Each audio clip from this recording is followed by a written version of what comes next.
isteeta Minnesota Minneapolisitti amata jahatamaffaa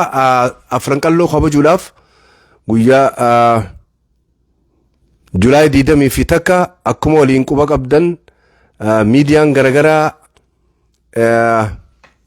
waan fi abbaatu mee takka naa barreessaa qaba naa barreessaa maqaa keessaniin arka garuu barruu teessaniin arku maali sagaleen ni dhageeffamti osoo hin eegalle dura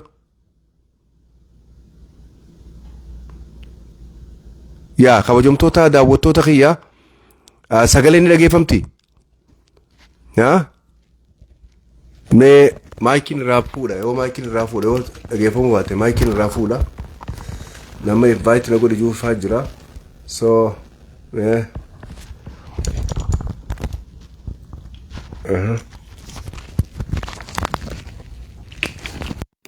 oh my goodness haye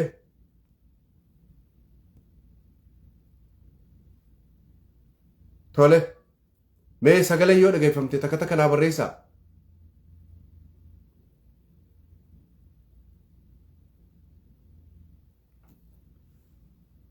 mee sagaleen yoo dhageeffamte takka naa barreessaa please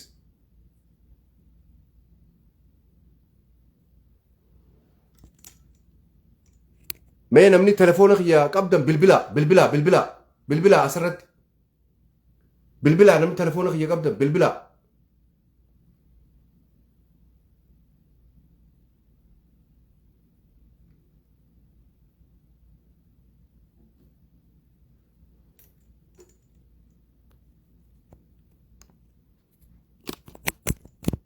yaa rakkoo qabaansa telefoona kiyyaatu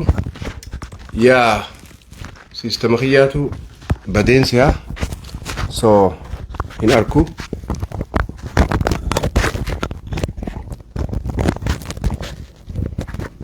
yaa namni telefoona kiyya qabdan bilbila please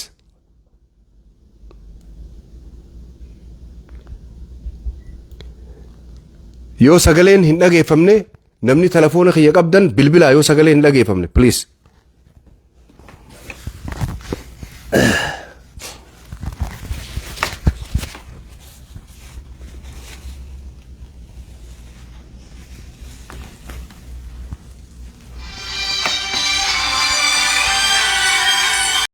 okay sagaleen qaceellotti dhageeffamaa jaanii ni dhageeffamaa fayyaadhaa kabajamtoota dhageeffattoota keenya barruun argamtu sagaleen ni dhageeffamti waan sagaleen ni dhageeffamti yes fayyaadee Hassan kan na bilbilee natti hime fayyaadeen jaa tanaafuu waan ijoo dubbii lama qabna yoo fagaattee sadii godhanna tan duraa torbaan osfaanaati torbaan osfaanaa borurraa eegaleeti osfaanaan openingiin boru jimmata 16 jechuu boru 16 akkuma quba qabdanitti torbaan osfaanaati osfaanaa jechuun waa'een wanni oromoon qabdu tokkummaan osfaanaadha jechuu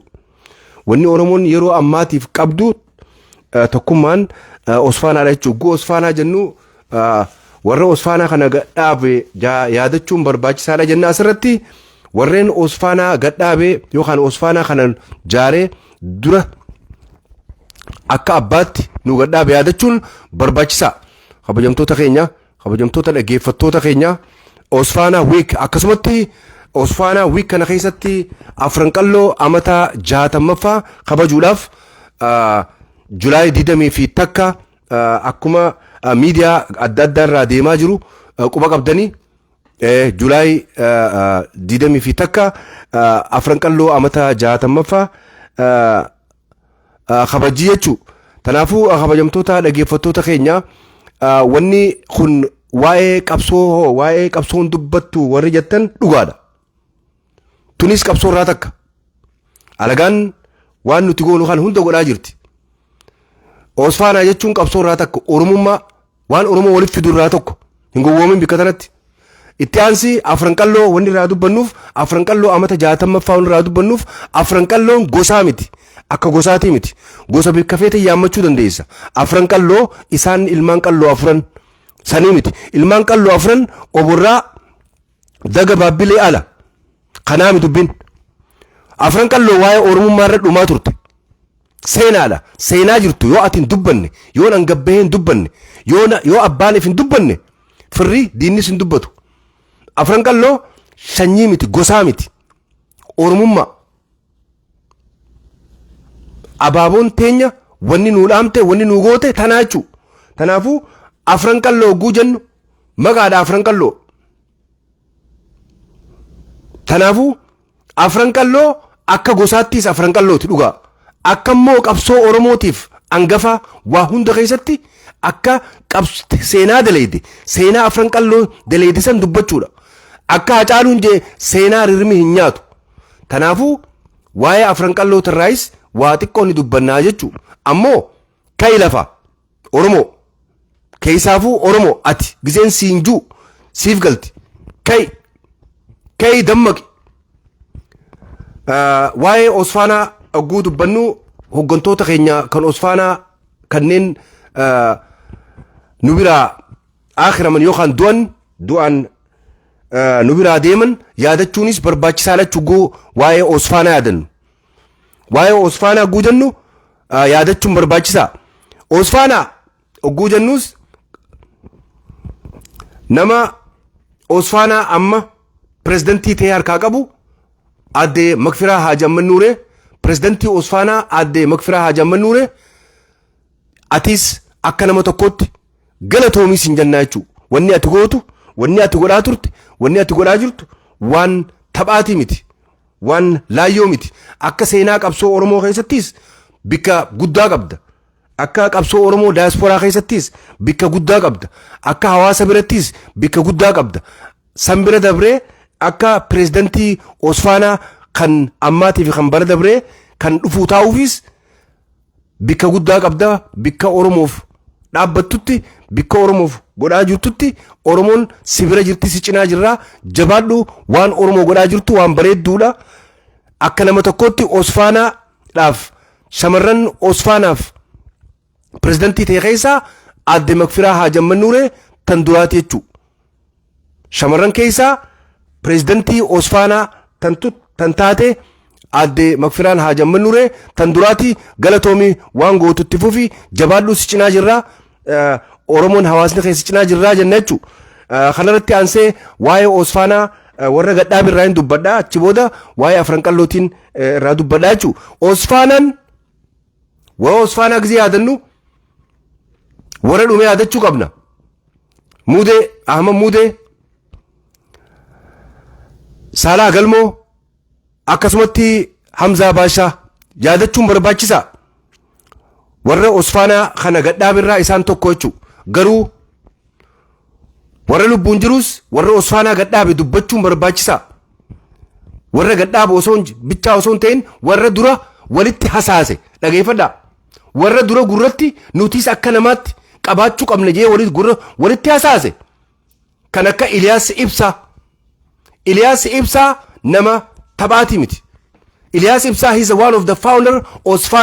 osfaanaa nama osfaanaan akka gadhaabbatu buura dura haasee gurratti haasee lafaa kaasirraa tokko jechuu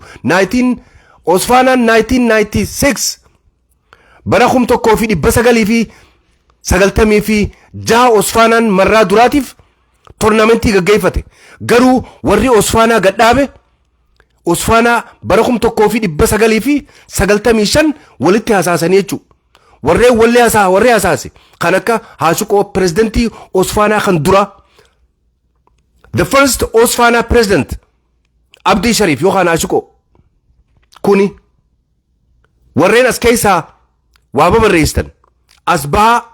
asbaa miidiyaa irratti dubbadhaa yookaan keessaan nu dubbadhaa yookaan yoo inni kun isin hin taane ragaa barbaaddan tunni waa mormii miti abbaan osfaanaa gadhaabee maqaa galmeesse heeraa fi seeratti baase kan duraa Iliyaas Ibsaati kan maqaa moggaase osfaanaa gurra si calau He is the founder of Osfana. Treasurer ture. Yeroo san Haashiqoon prezidentii Osfana kan duraa ture. Akkasumatti Ahmad Mudee founder Osfana ture. Jarri sadeen kun warra walii hasaasee Osfana jara akka Rabbi rahmataa godhuu fi Saalah Galmoo, Hamzaa Baashaa warreen akkanaaf yaamee jechu kanneen akka Jamal Yusuf Bakaroo atanaa jechu itti aansee warreen Osfana kana gadhaabe hedduudha. Kanneen keessaa immoo warreen dura gadhaabe walitti hasaasee Haashiqoo, Iliyaas Ibsaa, Mudee kanneen walitti afeerratanii Osfana kana gadhaaban marraa duraatiif Torontootti bara 1995 eessatti galma mana Elemoo Aliiti jechu.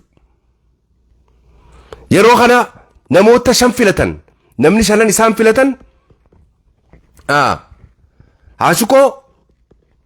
Mudee, Iliyaas Ibsaa, Hamzaa Baashaa akkasumatti Saalah Galmoo.